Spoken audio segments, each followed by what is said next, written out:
Hey, and welcome to this training. This training is called 15 Reframes and Angles, and in this training I'm going to show you how to make the same pitch 15 different times without being annoying and without being boring. This presentation and training was recorded at a live event, which was exclusively held for my best customers. They flew thousands of miles from all over the world to attend, and the only customers who were in attendance to this training were customers who had previously spent thousands of dollars with my company. So I really hope you get a lot out of this. I will give you one word of warning. This is a little bit of an irreverent presentation, nothing particularly dirty or offensive, but I have a lot of fun with the audience, mainly because I've known them all for such a long time, and we have such a good existing relationship. It goes without saying that everything that I'm showing you is assuming that you already have a very good product or service and that you're genuinely helping your customers. During some parts of this presentation, I'll be giving you examples, and some of the examples are deliberately extreme. They are done just to illustrate the point. And of course, I would never advise you to actually commit any sort of shenanigans. So when you see something said that is outrageous, it is on purpose, just as a means to really illustrate the point. I think I make that clear during the presentation, but in the event I don't, I'm making it clear now. All right, let's get started. Thank you all for letting us go long. I really like to get it done, man. I hate to have all this stuff that I want to share with you and then not be able to share it with you. It would feel incomplete. Okay, so we turned on the light switches, and now we want to go over 15 different ways to sell the same thing potentially, or multiple things if you want to. Excuse me. And here's why this is important. If the number of times we ask for money is relatively proportional to our income, it makes sense for us to learn lots of ways to ask for money without being a wiener. Schnitzel is the proper term for that, okay?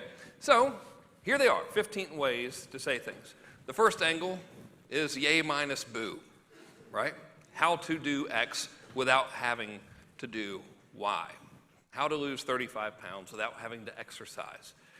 How to write copy without having to practice writing copy. These are all ridiculous claims, of course, but this is the type of stuff that you're used to seeing. I'm deliberately exaggerating it, for illustration. How to increase sales without buying more ads. We could, of course, use that angle if we wanted to sell a product, teaching people how to do joint ventures, etc.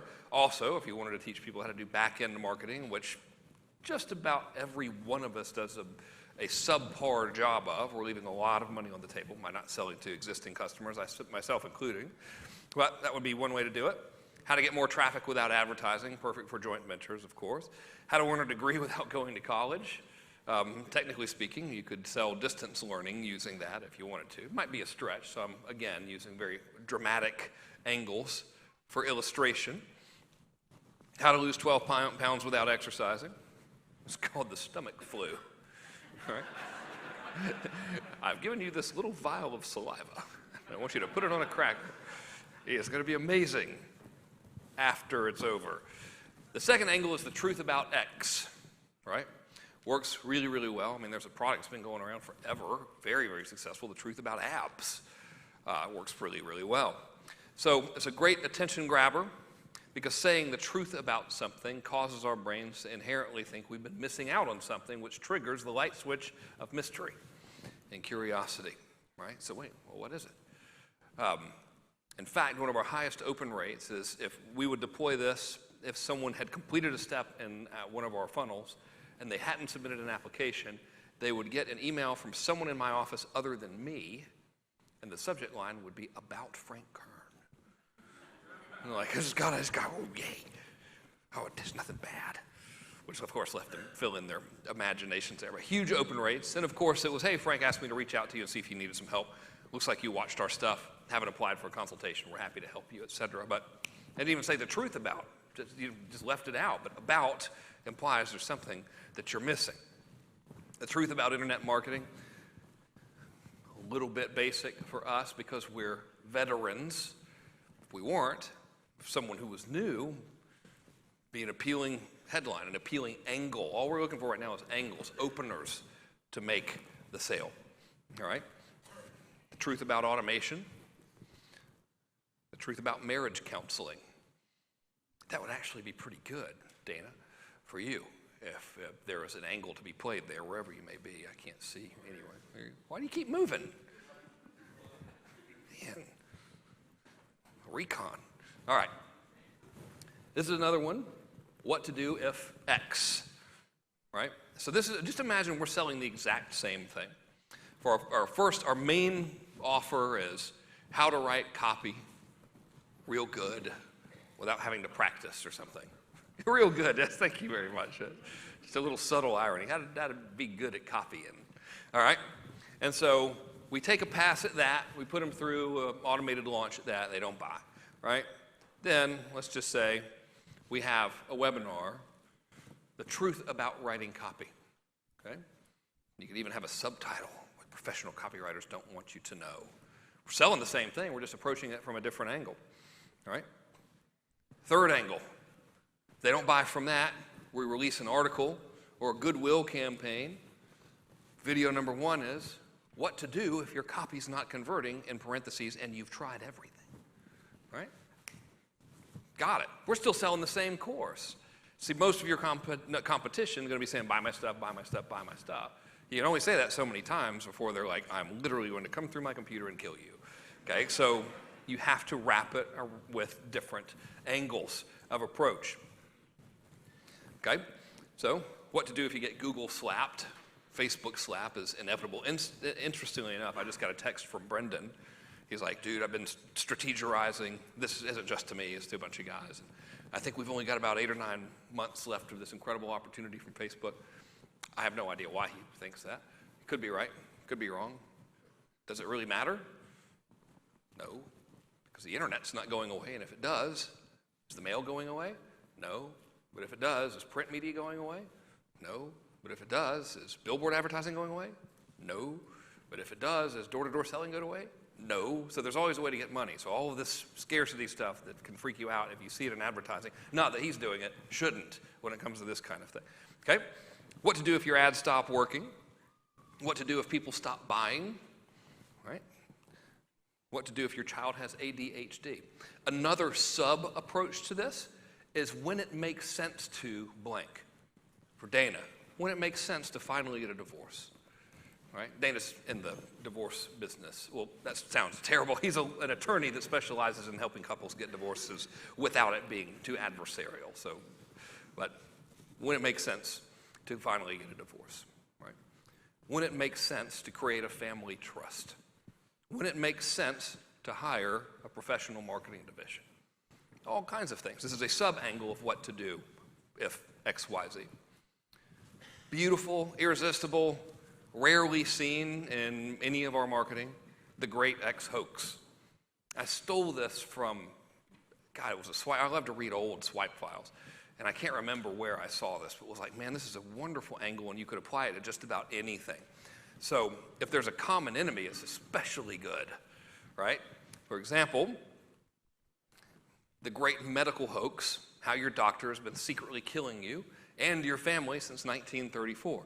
I don't particularly buy into the medical stuff, but if I were selling to the alternative medical crowd, he's like, if you get a vaccination, you're going to die. If you go, whatever. If you get a filling, the doctors are killing you, Fernando was saving your grandfather's life by removing the plaque caused by years of chain smoking and eating crappy food because he's a greedy, horrible person, and he's making money from the pharmaceutical companies and that kind of crowd. They would listen to this, right? The great medical hoax, how your doctor's been secretly killing your family since 1934. First of all, you got to change doctors. I mean, that guy's just too old to be practicing medicine. So, I don't mean to be ageist, but he's going to have a little tremor. I got the wrong one. What's your name again? We're not amputating that leg. To hell with it.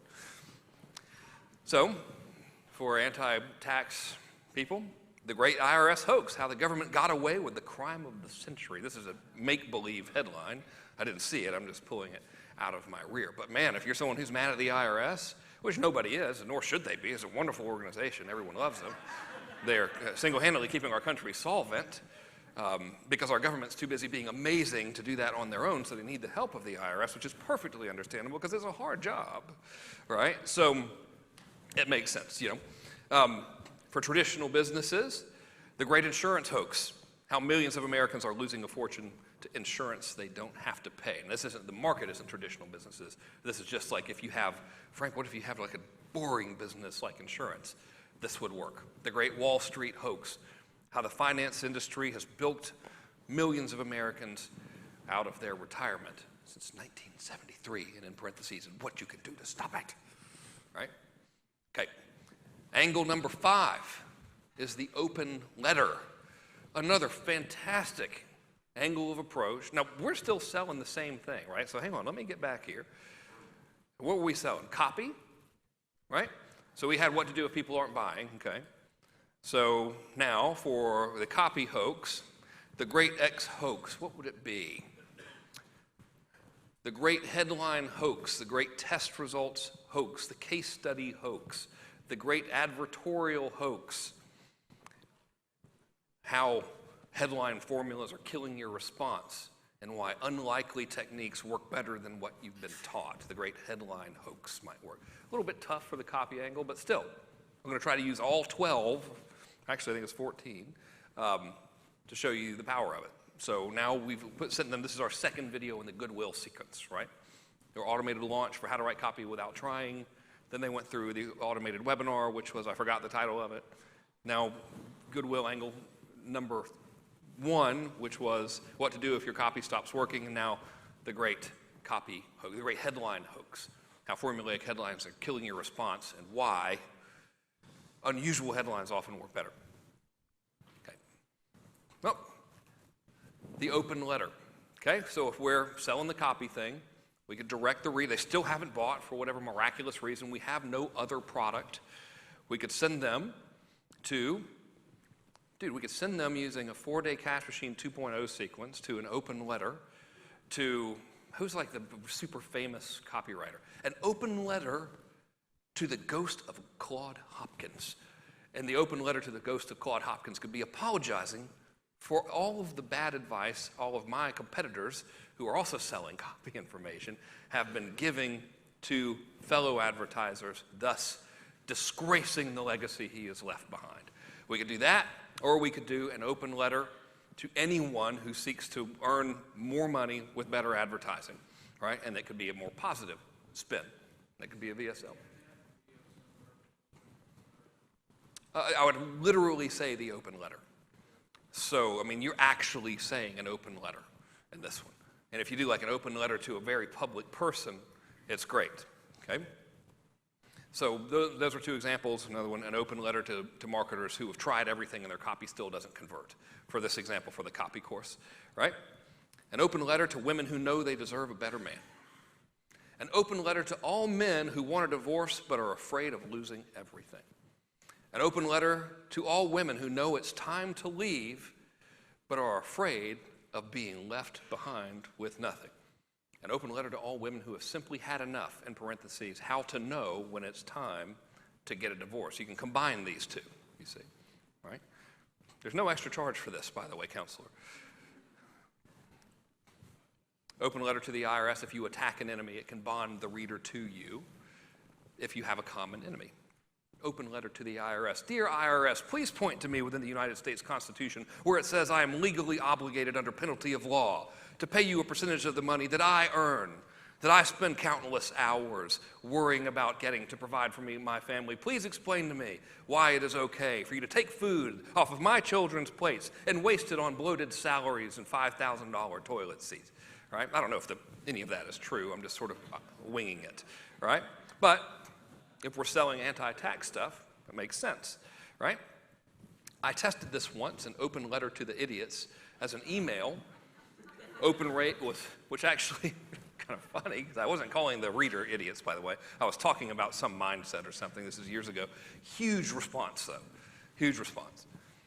I think I'm going to try it again about people who want something for nothing and be even more polarizing, because that's working, and I really like to taunt those people. The declaration of war is another good one. This is similar to the open letter. but it doesn't have to be on an individual. All right, so many moons ago, I was doing the very wise thing of listening to Dan Kennedy. I've got all of his stuff, so it all bleeds together. People are like, what Dan Kennedy thing should I get? I get all of it. Some of it ain't no good, some of it's good, but every single one of them will have something really good on there, so better than nothing, and it's pretty cheap. So the client had a small store, and then whoever, Walmart or something, had moved in, and he was losing market share, and he published an ad that was declaring war on big box chains. And the ad was basically saying, hey, if you go to these big box chains, they're never marking the prices down like they say, and you're getting terrible service, and blah, blah, blah, blah, blah, and it saved his business because the community wanted to support local. So it worked pretty well. So I was like, man, that's pretty good. So war can be used and declared on a person or a group in an us versus them type of environment, but it can also be declared on a commonly shared problem. So I don't really like to attack individuals very much. It's not my style. So in this case, if we were doing it for the copywriting course example, I would probably do two approaches. Number one, a declaration of war on people who read your sales letter but don't buy, and in parentheses, how to ultimately win it, which now is, of course, circling back into, well, the way you win this war is to write better copy, buy my copywriting course. It could also be, I've had enough, I'm finally declaring war on lower response, right? Same thing. All I'm doing is looking for another way to sell the exact same thing.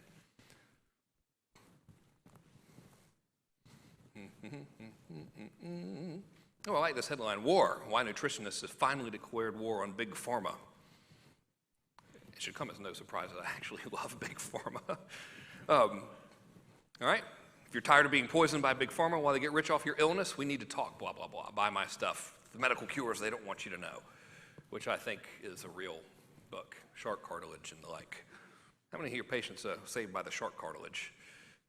You're like, you want me to stick some shark cartilage in there while I'm in there taking your heart apart there? Yeah. Okay, exposed. Huge. Works well. Really good if there's a big problem that they're facing. Expose the fatal flaw with launches. Actually, I could use that even in the copy thing. Expose the fatal flaw with launches. Even better, expose the fatal flaw with long sales letters. All right? Now, all of you are just like, what are you talking about? Long sales letters are good. You know what? They are, but what did I do? I got your attention. So now I can be like, a lot of people say long sales letters have a fatal flaw. You know what they do? They're badly written. Boom, boom, boom. Now we're off to the races. And of course, it would be best if that was a long-form sales letter selling the exact same thing. So when we have like one product and one conversion mechanism, remember you have conversion points, which is the time in a campaign in which someone can give you money. The conversion mechanism is the thing that they can give you money from. That can be a VSL, a sales letter, a webinar, a Goodwill video. It could be anything. Most people have one conversion point and one conversion mechanism. Now we have 7 different conversion mechanisms, 7 different conversion points. And if all numbers remain constant, which they wouldn't, we could argue, and it would be inaccurate, that we are increasing your chances of getting the revenue 700 times. I think there's a bit of a diminishing return on this, but it's a whole lot better than having 1, right? 7's better than 3. 14's better than 7. I'm about to show you how we get, I think, 36. We're going to have a fun little exercise, okay? Exposed. The secrets your doctor doesn't want you to know. Expose dirty little trick advertisers use to get your money, how you can ethically use it in your business too. Right? Exposed the 2-second trick that $50,000 a day copywriters use to get huge checks with no work whatsoever. Teach them how to use a swipe file. You know, it takes 10 minutes for Dan Kennedy to reach into his lab, reach into his file cabinet, and see an ad that converted well in the past, and then model the winning strategies of that ad. Is it ethical? Is it unethical? Of course it's not unethical. He's doing what every marketer does, which is to use what's worked before for their advantage. Chances are you don't have a swipe file of your own. Boom, boom, boom, boom, boom, boom, buy my copy stuff, right? Another angle of approach. You got to be like a kid wanting to go to Disneyland, you know? There's a difference between my son and my daughter. So boys, daughters have a little more finesse. So my son is like, can we go to Disneyland? No. Can we go to Disneyland? No. Can we go to Disneyland? No. And he'll just keep doing that until he's like, can we go to, you know? I'm like, whatever. He's completely crazy. And I always look at Natalia, she was in a coma when she was pregnant with him. I'm like, Coma drugs got him, man. They got him. That's what happened. I knew it was going to happen. He didn't come out right. Sasha ain't right. But my daughter's different. She'd be like, "Can we go to Disneyland?" No. "Hey, Dad, man, I heard they have craft beer at Disneyland." Oh. Different angle, you know? So, well, buddy hadn't quite learned the finesse. Natalia calls it weaving. She's like, man, she weaves it in. You can see it. You can see her doing it. You know it's coming. She's only 13, but man, when she's like 20, she's going to have all of our money. Watch. Okay, Man on a Mission is another one. This is great for an emotional type of story thing. It's good to moving towards something that you want, and it can be used to inspire and enlist in common goal and align with values. Right? So if you want to enlist someone in a common goal for, I'm on a mission to empower small businesses to get every dollar of profit they deserve from their advertising. That's why you should invest in this course, because you owe it to yourself, et cetera. You see, it's kind of weak because there's only so many times while I'm improvising I can come up with good angles to sell this stupid copy course that doesn't exist. Be great for you, Dana. I'm on a mission to save children the unimaginable and lifelong emotional turmoil that will follow them around like a dark specter from watching their parents bicker over such trivial things, such as who's going to get to keep the collection of china or a couple of $100 extra in a checking account. It might seem important to you now, but how important do you think it's going to be when your child repeats the same mistakes they're watching you make now? You see, on a mission for something important. Might not work with every single thing. That's why we have a lot of these approaches to choose from. Pretty good improv today, gotta say. I met a guy at Bedros Keuilian's fitness mastermind. I went and spoke there for the sole purpose of being in the same room as my wife when I was courting her, by the way. I tell you, man, you really gotta, the good ones will make you work for it. Good Lord. Anyway, there was a guy there, and his entire business was predicated on his mission to help 1 million moms get in better physical condition. And that was the whole thing, Hello, my name's Rick James. I'm on a mission to help 1 million moms like you get in the shape that you want to be in.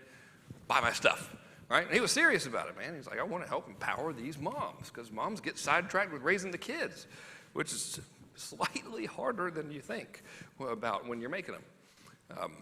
Second and third and fourth times, there's really no excuse. But the first time, you're like, you ever have that? How many people have multiple children in here? What's going through it? Like, we know it's going to be, they're like, no, this second time's going to be great because now we're experienced. No, you're just even more exhausted. There's some sort of chemical imbalance that occurs. I don't know what it is. Join in the fight against poverty. As best if a story is included, right? So, you want to wrap this around a story. So if we wanted to, you could have the entire video, you could have a speech about this. You say, never again. When I was a kid, we had to eat sand. Now I'm on a mission to empower people globally so your family will never have to endure any financial hardship for generations to come. Now that's dumb. You don't have to eat sand, but if anyone is a fan of Raising Arizona, you know where that joke is from. When there was no crawdads, we ate sand. All right? Join me in our mission together by buying my stuff so you'll have the skills to always provide for your family and future generations as well. Now, the emotional story, wonderful angle. If Andy was selling a course on how to create perspective or whatever, it probably would have sold pretty well on that emotional story about Abby, which is true, 100% true, by the way. I know that family well, obviously. We're neighbors, and if children come to my house, we do Easter together and all that kind of stuff. Our wives, everyone but me actually is having a fancy dinner tonight. I'm staying here with y'all because I see them every day. I never get to see y'all. All right? So, if the story highlights a common problem or goal and ties in an offer at the end, that's how you want to do this. I'll never forget, this isn't true, by the way, I did not do this. I'll never forget the pain in my daughter's eyes as I walked into her recital as it came to a close, late again, as usual, after being trapped at the office after hours slaving away. But Daddy, you promised, she said, and that's when I knew I had to make a change. Boom. If your market is dads who are feeling guilty about working all the time and you're selling something like how to work more efficiently, time management, personal freedom or whatever, and if they feel guilty, which most of us do unless you're just heartless like me, and I'm like, well, I could play with you now, but you're going to be waiting tables when you're older, then it will be an effective thing. It wouldn't really work on me because I'm cold-blooded, and I play with my kids anyway. And as Grant Cardone says, you're spending more than 3 hours a day with your children, your kids are tired of you. And I was like, I think he's right. So I asked my daughter, and she's like, oh yeah, dude, you need to be working. I'm like, all right. Here's $5, say that in front of mom. Okay. If you're like me, you value your family more than anything, and that's why it makes sense for you to take control of your time, your freedom, and your life. Now, click here to get started. For the copy course, I'll never forget I'd scrimped and saved. We had a good month, and I finally wanted to try my hand at advertising. My wife said it wouldn't work, but I knew it would. I'd read all of those courses and all those ads that I've seen published in this very same newsletter that you and I subscribe to. So I went for it, and I decided to finally buy the ad. And the day it came out, I remember I had all my kids gathered around the phone, and we were waiting so I could show them the pride in my eyes as I answered the phone, taking my orders. Within the first 30 minutes, I thought to myself, well, maybe the ad didn't run today. So I sent my wife down to the store, and she picked up a copy of the Trade Journal, and there it was, sure enough. When she came back, she looked expectantly at me, hope glimmering in her eyes. How many calls did we get? I can't tell you the sinking feeling of disappointment and shame that I had when I said, as I looked toward the ground, none. My children tried to cheer me up by acting like it didn't matter and making a joke, but I knew inside I'd embarrassed myself and dug myself into a pit from which it would be almost impossible to recover. Not only that, the money was gone, right? If they want to learn how to write copy, they're putting themselves in that position. Now, don't lie in these stories, but it's got to be true. But that's how you write the emotional story around this copy angle of this imaginary copywriting product, which now I want to write a copywriting product after doing all this. Angle number 10 is the breakthrough. This is an easy one. Failing to use this is almost always going to be a result of you not understanding that what you're doing, if you're teaching something, is your first language and it's not theirs. So a lot of the stuff we take for granted, we're going to be like, well, yeah, it's obvious. But to them, they're like, that's the coolest thing I've ever seen. When John Reese and I did the interview with Tony Robbins, to him, the concept of opting in via email and having an even moderately sophisticated multi-step follow-up sequence was a total breakthrough. He grilled us on it for 4 hours, not on camera. That's the way Tony's mind works. He's like, new thing must consume all data now, brah, you know? But to him, it was amazing. And to us, we're like, can you believe that just happened? Man, homie had no idea. But of course he didn't, because he's a normal person. He doesn't spend his days in front of a laptop going, well, if I have the color of the pixels this much and I move the headline over this many %. But that's what we do. That's our ability, it's not his. So anyway, excellent way to re-engage by announcing a new discovery and providing education. How many times have you ever seen an email subject line with breaking news from me? In this case, a lot of times it's not even a breakthrough. It's just breaking news. You're allowed to buy my stuff now. Someone's gotten a little bit lazy because of technology. That's me. Okay? I'll admit it. This is amazing. I just uncovered a breakthrough way to triple your opt-in rate. It's so simple. I thought it was a fluke at first, but I've been testing it for the past 5 years, and it's holding strong. I've made this detailed case study for you here. That is the mass conversion angle.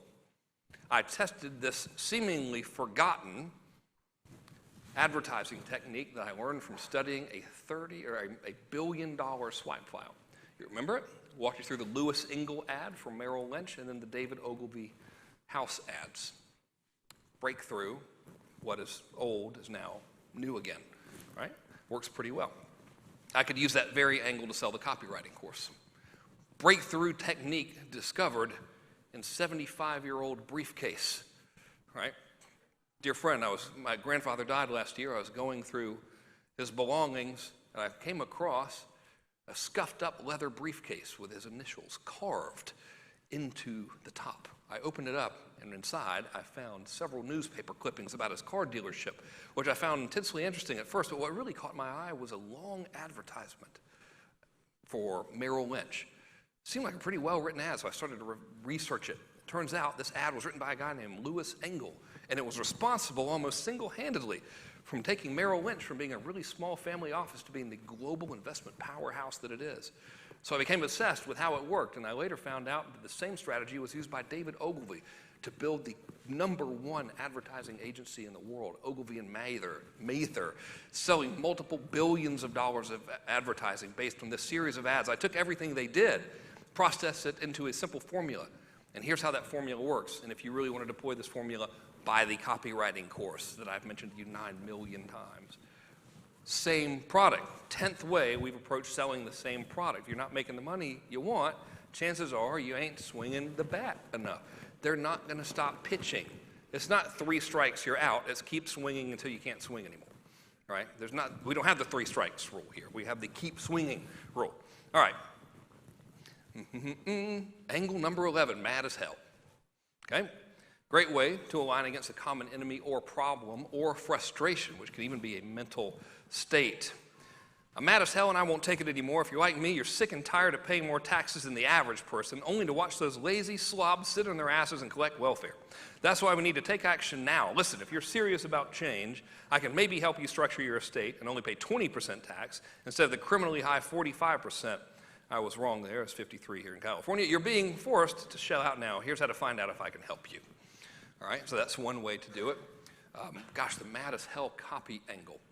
Oh, it could be something like, I took one look at his ad and I was mad as hell. Not because he was competing with me, but because the advice he was giving you was terrible. As a matter of fact, the headline for the very product was one of the worst written things I'd ever seen. It didn't even make sense. Maybe he had used Google Translate to translate it from an ancient ad written in Cyrillic, uncovered in the Dead Sea Scrolls. Either way, I'm mad as hell and I'm not going to take it anymore. That's why I put together this free tutorial for you to show you how to write headlines the proper way. You can watch it here.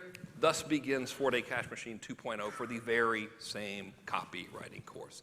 All right? That was a very dramatized version, but still, I'm pretty sure you can't use Dead Sea Scrolls and Google Translate together. And I don't think there are any headlines in the Dead Sea Scrolls, although that would be great if there were. Angle number 12 is news. This could be personal and current news. So when you think news, you think current events, like, the election or whatever, some dude shoots somebody else. I foolishly looked at the news on my iPhone because if you hit it wrong, you'll see the news feed from whatever, and apparently people are killing each other in Georgia today, which is wonderful. Thank you for representing our state so well, gentlemen. But anyway, you can use news, personal, and current. So if we're selling, I've thought of you, Shell, wherever you are. I don't know, I can't see you. But I thought of you when I wrote this, how she sells NLP stuff. I don't know if you would use this particular angle, but how Donald Trump is using hardcore NLP to sell America, right? That's news. Now, we don't know if Donald Trump is deliberately using NLP, but one could say that, point out some of the things he's saying, and this is a classic example of presupposition, and that's the only NLP phrase that I know. So here's another example of presupposition, and wait, there's more presupposition, right? And by the way, if you want to learn how to do this and be as powerful as a speaker as Donald Trump and align people into your point of view, you need to get my NLP secrets.biz course. I bet NLP Secrets is really real, right? This has worked very well for me and is currently working for my automated webinar. All of this stuff must have the benefit of being true, by the way, for my automated webinar for Ultimate Webinar Blueprint. This is personal news. I just ran the numbers, and this bizarre experiment worked better than anything I've ever tested. Incidentally, that is the use of third-party data almost exclusively as a selling mechanism versus story, right? So that's personal news. I could use it to sell the copy course with relevance to the Ogilvy thing. Breaking news. I just ran the numbers, and this bizarre method of writing ads has brought in more revenue than anything I've ever tested. I never thought it would work because, by gosh, it's almost 100 years old, and nobody does it. But the technology behind it, when it originally ran in 1936, was so powerful, it took one business from obscurity to a complete global powerhouse that dominates its market to this very day almost effortlessly. So I decided I had to test it, and sure enough, it worked. But maybe it was a fluke. So I tested again, and it worked again. Then I found I wasn't the only one that it had worked for, and turns out lots of people use this. You and I just hadn't been let on in the secret.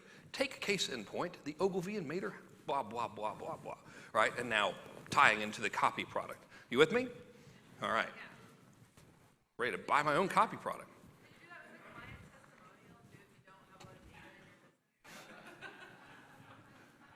What kind of shenanigans are going on? Oh. What kind of people are you? All right. Like, did you do that with a client testimonial? Like, I just heard from a client, and our technique I did with her worked better than anything I've tried before instead of numbers. Yeah. So the lawyer within me, I don't have a lawyer with the paranoid person within me, would say, be very careful when using testimonials because you might run the risk of making a typicality claim. So that's why I don't use testimonials, because I don't want to say, it's just a miracle this person got the results. It's physically impossible for you to duplicate them. Don't even try, you're an idiot. But technically speaking, unless the average person gets the same result that you're talking about, you've got to use that type of languaging when using a testimonial. So yes, it would work well. What are you selling? Probably not going to matter, you know? From a regulatory standpoint. Hey, how much you selling it for? I'm trying to figure out the do it for you thing. Well, it's pretty simple. I can explain it. Yeah. It's usually the preferred method. Yeah. Women how to have better sex, so then it's not as easy. It sounds, I mean, they have to, if they just show up, it's pretty, you know. Yeah. We're all going to go to jail. No, so the use of testimonials so you should be careful, but you're not in an industry where they're like, yes, you screwed up, I'm going to kill you, right? So just be careful is all I'm saying. Don't cross the line with it. Okay, so this is what y'all were laughing. I forgot I put this in here. Kim Kardashian just got actual watermelons implanted to her butt cheeks. As you can see by this photograph on TMZ and the x-ray footage, this is a real watermelon. When pressed for logic behind her decision, insiders say Kim wanted the watermelons because at the alarmingly fast rate they tend to grow. Blah, blah, blah, blah, blah. If you would like to have a butt as large and firm as Kim Kardashian's, you could also simply exercise and do squats and stuff.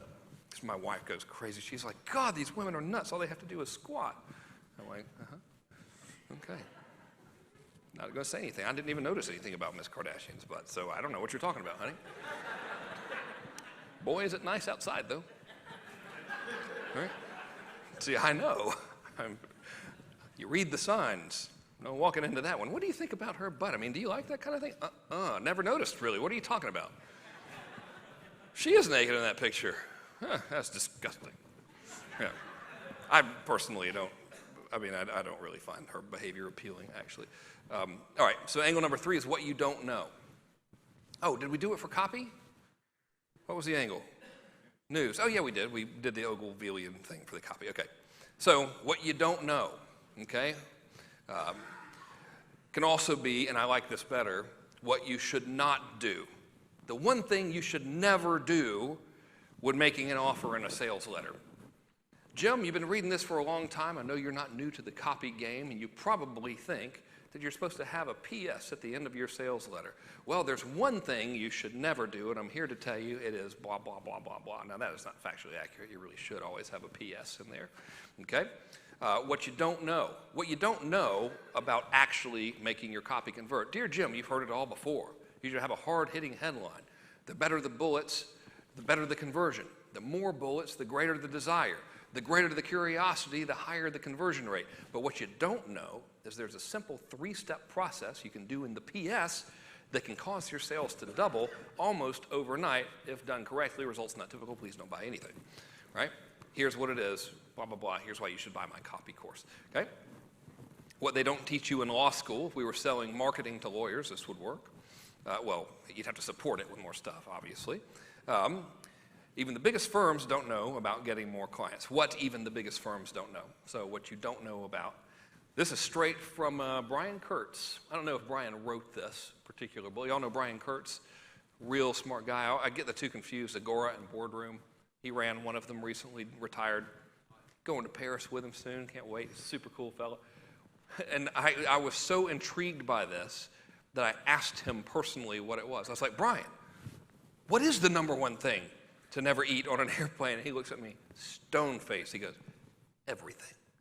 And I'm like, damn it. I fell for it, you know. What? So that's a good one. Angle number 14 is wrong.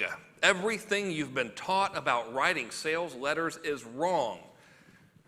Bob, in this new webinar, I'm going to show you specifically exactly the hat-in-hand, cross-eyed, drool cup, somnambulant, mentally damaged bull crap that total morons have been feeding you for years that have likely been causing money to leak out of your wallet as if someone had popped a water balloon.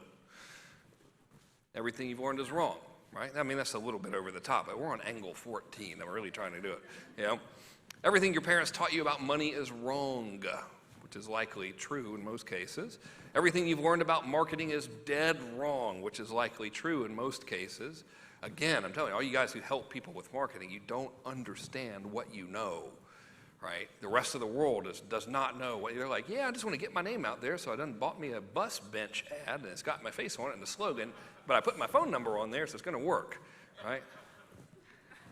I mean, dude, all the time. Go buy a newspaper or a magazine or something. You'll see, like, what are they hoping to accomplish with this? It's amazing. 3 ways your CPA is losing your money, all right? And angle number 15 is the confirmation of an existing fear. We all have existing fears, right? And this is playing on a fear, but if you're going to help them by preventing the fear from actually coming to fruition, it's not quite as bad. So here's why people aren't buying on webinars anymore. I have used this in my positioning for Ultimate Webinar Blueprint right in the beginning. It's critical that you attend. Here's why. Number one, your show-up rate, you've probably noticed, presupposition, that your show-up rate on webinars has been diminishing. And you've probably noticed that people aren't buying like they used to. That's because every single person and their brother is using these automated software systems, blah, blah, blah, blah, blah, right? For financial planners, have you noticed that it's getting harder and harder to fill dinner seminars, and the people who do come just seem to want the free food? So I've worked in the financial planning market. How many of y'all are financial planners? Any finance guys here? There's always one. I bet, do you have an American Express Black Card? So many of them do, man. And it is racked up with miles from the Spearmint Rhino.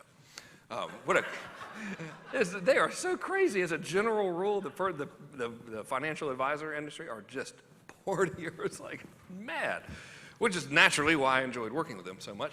But the bane of their existence for most of them is what's called a dinner seminar. Do you do dinner seminars? Or are you back there?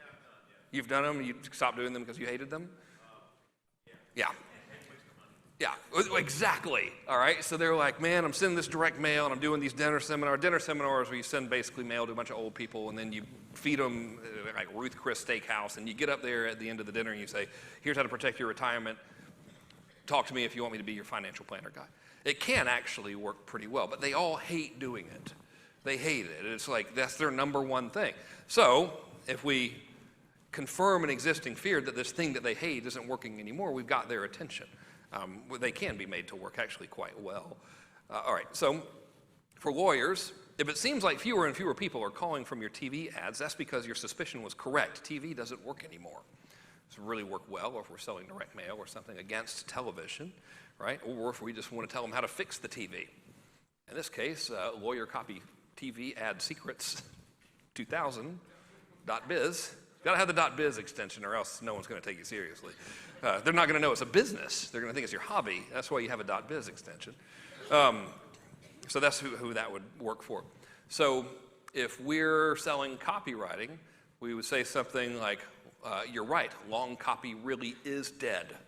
You know, again, and we could just go on to say, yeah, you've probably noticed, even if they haven't noticed, you're putting the thought in their head that, well, I haven't checked, but maybe my response is dipping. You've probably noticed that your response is dipping, your visitors aren't converting to buyers, and every dollar you spend on direct mail isn't giving you the investment return that you hoped it would. That's because long copy is dead, or is it? Blah, blah, blah, blah, blah. Here's the right way to do it. Here's case study 1, 2, 3, results in advance. Buy my stuff, right? So those are 15 ways to approach the same sale. Speaking of approaching the same, this concludes that particular presentation.